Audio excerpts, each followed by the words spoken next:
AIIMS Gorakhpur में blood bank और dialysis centre के शुभारंभ के अवसर पर मैं आप सबको हृदय से बधाई देता हूं।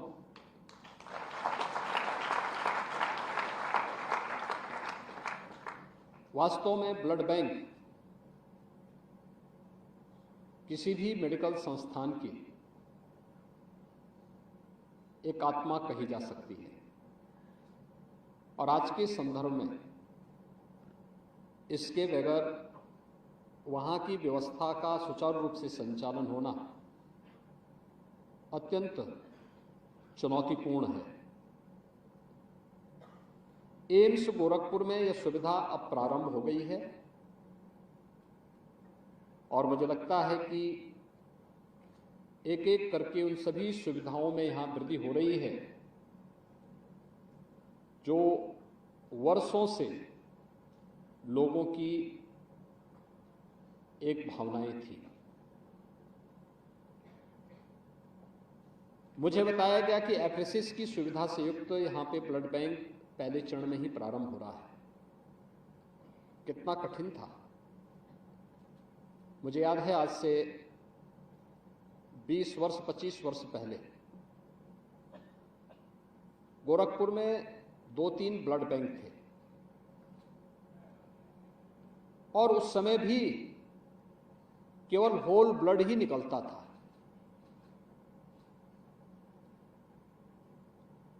मेडिकल के क्षेत्र में मुझे एक लंबे समय तक नजदीक से कार्य को देखने का अवसर प्राप्त हुआ।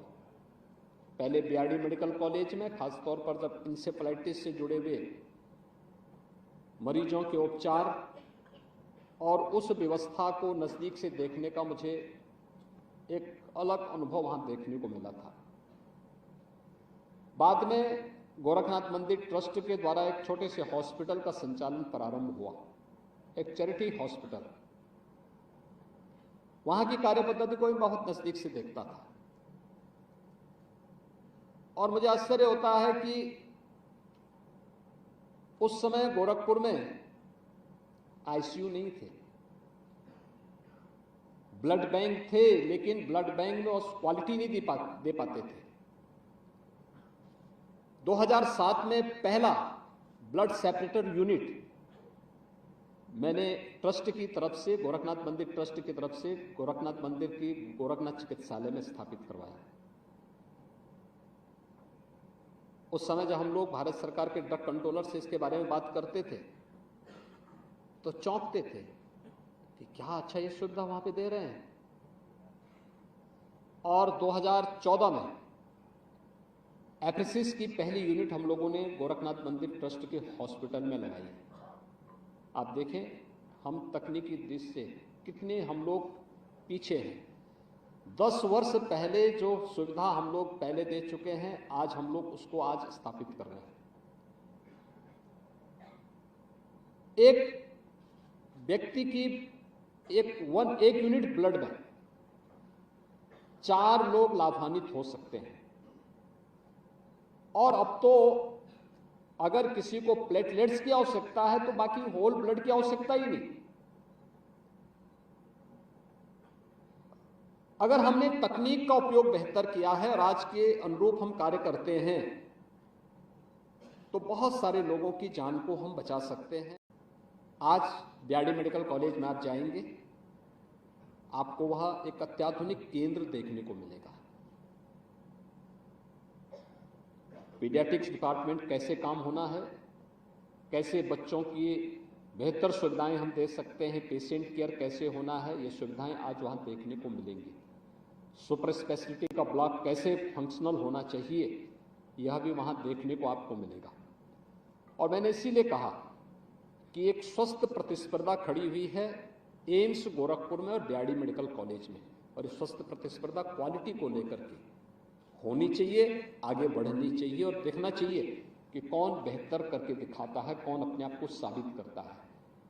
प्रतिस्पर्धा में जो आगे बढ़ेगा, आपके साथ नाम है, उनके पास काम है, और इस स्वस्थ प्रतिस्पर्धा में जो आगे बढ़ेगा वो अपने वजूद को बहुत लंबे समय तक और लंबी दूरी तक आगे बढ़ाने में सफल होगा। मैंने हमेशा इस बात को देखा है, कोरोना शुरू हुआ था, कोरोना महामारी आई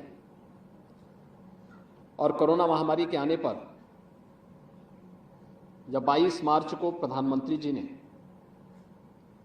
देखिए यही महीना है, आज से 4 वर्ष पहले उन्होंने आह्वान किया था देश के अंदर थाली बजाने का। पूरे देश के लोग शाम को अपने घरों के ऊपर इस अभियान के साथ जुड़े थे। लोगों की मानसिकता को, नेशन के मूड को जानने का एक अवसर था। जैसे कार्यक्रम संपन्न हुआ, मेरे पास तत्कालीन राष्ट्रपति जी का फोन आया।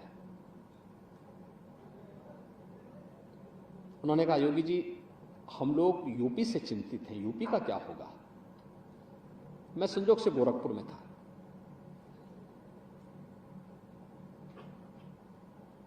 मैंने कहा ऐसा कोई दिक्कत नहीं, जैसे देश अपनी लड़ाई लड़ेगा वैसे उत्तर प्रदेश भी अपनी लड़ाई को लड़ लेगा।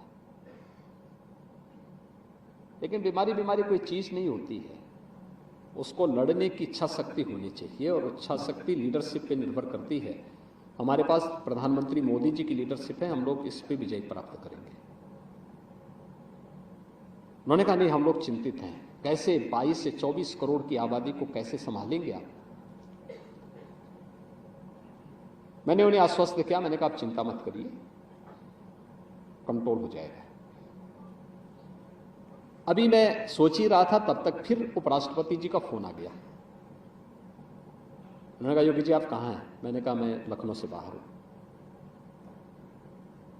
कहा कि आपको इस कोविड-19 के बारे में जानकारी है। मैंने कहा जानकारी नहीं है, लेकिन मैंने सुना है। कहा हम लोग चिंतित हैं यूपी से, यूपी के बारे में क्या होगा, इतनी बड़ी आबादी का क्या होगा, कैसे संभलेगा। मैंने कहा चिंता मत करिए, उत्तर प्रदेश संभल लेगा। और प्रधानमंत्री मोदी जी की लीडरशिप में एक टीम वर्क, जैसे ही लॉकडाउन हुआ, 25 मार्च को लॉकडाउन देश के अंदर लागू हुआ, मैंने 25 की मॉर्निंग में ही 11 बजे अपनी बैठक प्रारंभ की और टीम 11 का गठन किया। टीम 11 का मतलब अंतर विभागीय समन्वय का, शासन की एक टीम जो इस पे कार्य करेगी, मुझे रिपोर्टिंग करेगी और राज्य भर में इस कार्यक्रम को उसी टीम 11 के अंतर्गत काम करना है। कितनी डिमांड है एम्स की देश के अंदर, आप इसी से अनुमान लगा सकते हैं कि पहला एम्स जब स्थापित हुआ था, पहले एम्स के स्थापित होने के बाद कई दशक तक कोई एम्स स्थापित नहीं हुआ। दिल्ली एम्स की भीड़ को हम देखते थे। श्रद्धेय अटल जी ने 6 नए एम्स स्थापित किए थे और 6 नए एम्स स्थापित होने के बाद प्रधानमंत्री मोदी जी के समय में अब बढ़कर के इनकी संख्या 22 हो चुकी है। देश के अंदर 22 एम्स आज के दिन पर कार्य कर चुके हैं। अभी मुझे पिछले सप्ताह ही एम्स रायबरेली के उद्घाटन में जाना पड़ा था। रायबरेली का एम्स विधिवत उद्घाटन गत वर्ष उसका हुआ है, अब इसी वर्ष हुआ है, अभी 1 सप्ताह पहले हुआ है। गत वर्ष वहां पे एडमिशन की प्रक्रिया प्रारंभ हुई थी और आज हम लोग एम्स गोरखपुर में पिछले 3 वर्ष से यहां पे अपने पाठ्यक्रम को भी संचालित कर चुके हैं। बहुत संभावनाएं आपके पास कार्य करने की, और आज के अवसर पर मुझे लगता है कि आप चाहेंगे तो बहुत कुछ कर सकते हैं।